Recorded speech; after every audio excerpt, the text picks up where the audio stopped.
In your journey to ASU, we were kind of talking before we started recording, but you said you basically never left the Boston, Maine area your whole life, between growing up with the same team and then playing juniors before coming out here to ASU. Yep.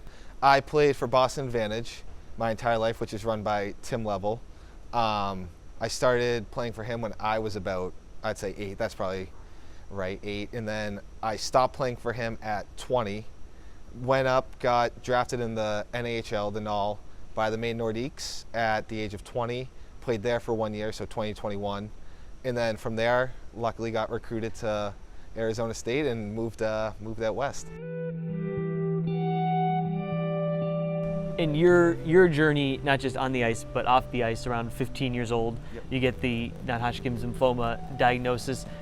If you could just take me back to that point in your life, what was maybe the first couple things that were going through your mind at that point at a young age? Well, when I was, like you said, I was 15. I had a tumor on my neck, but at the time we went to the doctors. They thought it was just a swollen lymph node.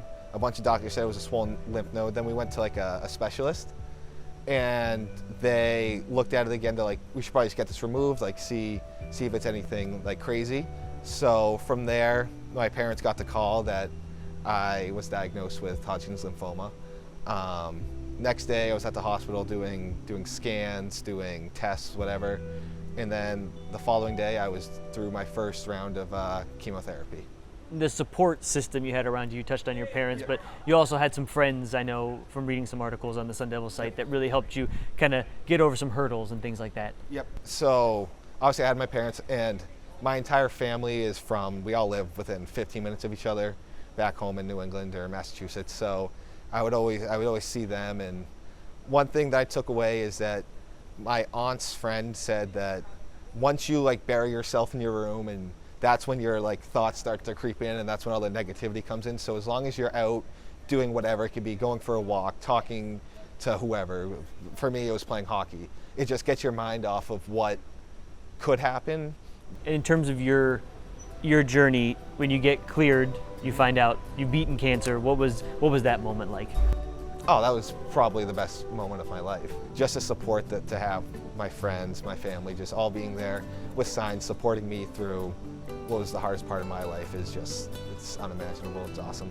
And now in this stage of your life with the Mission 16 Foundation, just kind of walk me through what you are doing with that and how that's helping kids that may be in a similar spot that you were, 10, 15 years ago. I just wanted to do something that could also give back to the kids to hopefully positively influence them. So I started Mission 16, which is just the charity that I started. My mom has helped me a bunch. We started off just selling clothes, hats, whatever we could, and raised a couple $1,000s the first time around. Gave all that money to the Jimmy Fund and Make-A-Wish to give back to the kids, to buy Red Sox tickets or help kids go to Bermuda with their family or whatever. And then the following Christmas, we did a toy drive where we put out a bunch of toy, cardboard boxes throughout my town, at the hockey rink, my gym, town hall where my dad works.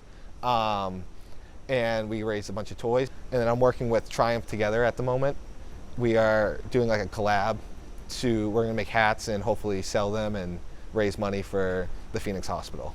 It's just something that I always wanted to do even when I was going through my treatment. I knew I wanted to do something once I beat my diagnosis. So it's just something that just puts a smile on my face, puts a smile on the kids' faces, and that's really all I can ask for.